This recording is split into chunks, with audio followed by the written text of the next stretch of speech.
the Democrats were so badly shellacked. Bottom line, the media misjudged the country, with some exceptions. As the numbers rolled in around 10 p.m. Eastern, and Trump had 6 times as many electoral votes as Kamala Harris and was winning the contested Sunbelt states, some commentators tried to keep hope alive. If that number tells us a story about how people voted in a deep red state, it could be a very good night for the Harris campaign. But by early morning, that fantasy evaporated, with Fox projecting that Trump would win Wisconsin. The Fox News decision desk can now officially project that Donald Trump will become the 47th president of the United States. That message obviously was not enough to get enough white women to vote for Vice President Harris, a fellow woman. I can't help but wonder if the American people have given up on democracy. Now, some tried to understand the political earthquake, while others vowed to keep fighting as part of the resistance. Fundamentally, this is a rejection of the Democratic Party, my party, Kamala Harris, and a left-wing ideology. There are a lot of people experiencing legitimate pain and sadness and fear right now. The very thing that Donald Trump was accusing Biden of, that he had weaponized the Department of Justice, that he was sicking the federal cops on people, is what Donald Trump actually wants to do.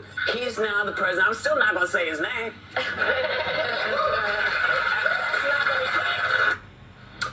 Not exactly a deep-rooted examination of why the media were unable to understand their fundamental role in this election when it comes to what's his name.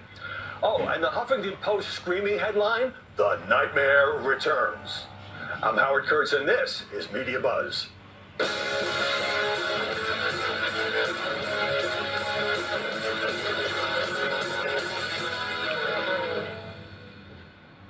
As the two candidates delivered their speeches, some in the media world criticized the coverage, while others urged the press to keep fighting as part of the resistance. And now it's going to reach a new level of importance because we're going to help our country heal. We overcame obstacles that nobody thought possible, and it is now clear that we've achieved the most incredible political thing. Look what happened. Is this crazy? A fundamental principle of American democracy is that when we lose an election, we accept the results. We owe loyalty not to a president or a party, but to the Constitution of the United States. No one believed that Trump was a Hitler or fascist. No one believed the smears. Not even the Democrats who made them. The free press needs to give the people of this country assurances that they will not become state TV, that they will stand and fight together. Liberals woke up this morning confused. How could a dictator win the popular vote and take the Senate and probably the House? The answer is simple. They lied to you. We know how to do this. We've done it before. We endured those 4 years once before, and we resisted every day of those disgraceful Trump years in the White House. And some are still grappling with their grief. The hardest thing is that I look across this country and tens of millions of people fell for this. I'll snap out of it, but I'm in a very, very dark tunnel right now. Joining us now to analyze the coverage, our ladies in red, Mary Catherine Ham, the Fox News contributor and co-host of the podcast Getting Hammered, and Megan Hayes, a former official in the Biden White House and campaign. I think we ought to send James Carville a blueberry pie or something because the intervention is needed. So what is the magnitude of the media's failure to understand Donald Trump's appeal to working class voters and the growing disconnect with Kamala Harris's party? Yeah, I think, and I always say this, but there's a too close alliance between the left media and the left campaign operatives, right? And I think the message is Harris walls, obviously. You saw some of those signs. Yes, I saw. It's hectoring, it's lecturing. It does not allow for the idea that anyone could reasonably assess that another candidate is working better for them. And I think this electorate was a y'all are full of it electorate. I don't believe what you're telling me. And if you continue to lecture me about things I can see with my eyes, whether it's the border is secure when there's millions of people coming across, whether it's the economy is really good according to Goldman Sachs when you're hurting and you can't buy your groceries, whether it's that Biden himself is totally fit to do the job and it turns out he's not, or Harris is like amazing and it turns out she's not.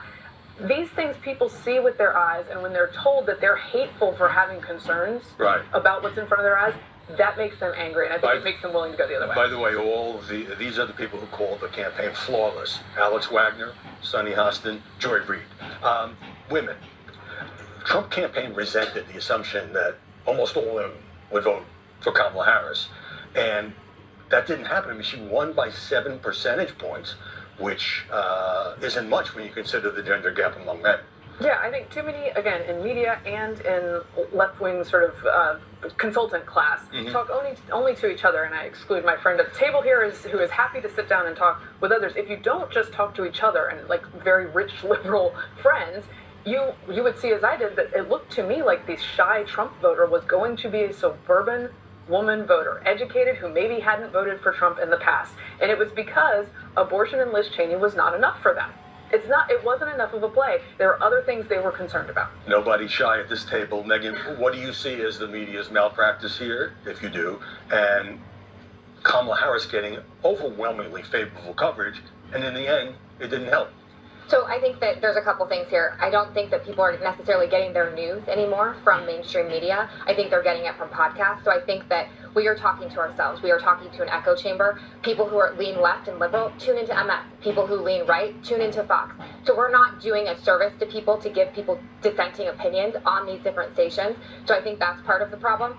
I also think that the media was reporting off what the polls were saying. The polls were saying it was really close. And the polls were flawed. And they were also flawed. 100%. So I think that, so they were reporting off the polls and they were giving misinformation, and it's not their fault 100%, but they could have done better. Of course, progressives should still fight for what they believe in, but should the media liberals continue to attack Donald Trump now, months before he takes office? Here you see Rachel Maddow, stand and fight, she tells the press.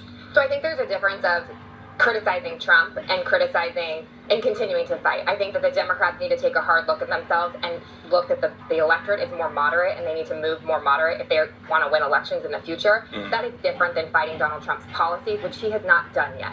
And I think that Democrats need to take a look at some of the things he did do in his first term and what he said he was going to do, and then those things that didn't happen. And I think we need to wait for him to have action before we start criticizing him. Let me play a comment from Fox and Friends co-host Ainsley Earhart about the networks.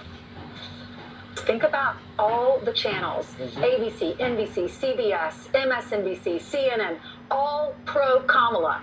All of those channels, they had an opportunity. Those were free advertisements for her, and she still lost. So, Mary Catherine, the coverage was gushing, supportive, while obviously continuing relentless assault against Donald Trump. And so, looking back, did that contrast with reality? Yeah, I think it did. I think I just saw today that in some of the exit polls, J.D. Vance was the only of the four to have a positive rating coming out of some of the exit polls, which to me, that speaks to the gap between what media sold you about who this person was and then who people saw on the debate stage. And that happens a lot with candidates if you have a legacy media that is not paying attention to other people. I think Megan's exactly right. One of the things that the press needs to do moving forward and should have done in this campaign is not be so emo all the time, whether it's to celebrate Harris or whether it's to have an emotional breakdown over Trump. Everything was an 11. I think it takes away from your critical faculties, and people do not believe you when you are always at 11. I've been saying this since 2015, and they refuse to back down, and I hope now is the time. All right, well, you're coming in at about 7.5 right now. So, Washington Post columnist Perry Bacon.